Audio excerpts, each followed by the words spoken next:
A Supreme Court of India bench led by Chief Justice of India S.A. Bobde today dismissed a public interest litigation filed by Advocate Manohar Lal Sharma seeking to prohibit the Election Commission of India from holding the upcoming West Bengal Assembly elections in 8 phases. Advocate Sharma, relying on the Mohinder Singh judgment of the Supreme Court, stated that he cannot go to the High Court under Article 226 in an election petition, especially after the notification by the Election Commission of India has been announced. However, the CJI-led bench was not convinced by the petition and thus dismissed it.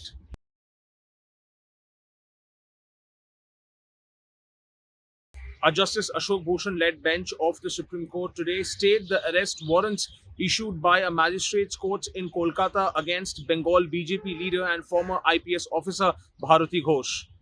The case against Ghosh, which originated in Keshpur, was essentially that she, along with an CISF officer, had tried to create violence. Supreme Court of India has also directed that no coercive action be taken against Ghosh till 10th of May 2021. Senior advocate Neeraj Kishan Kaul, representing Ghosh, argued that Bengal was a vindictive state which was hounding its political opposition party leaders. He further argued that West Bengal police was only filing false cases against his opposition leaders and calling them for questioning for long hours so that they cannot do campaigning before the polls.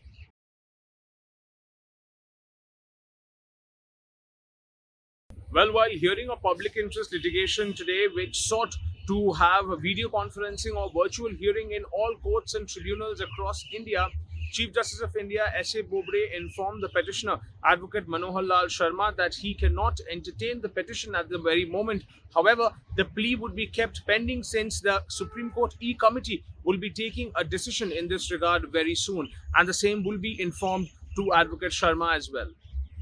Well, that's all from Supreme Court Today. Do stay tuned with Supreme Court Today tomorrow as well.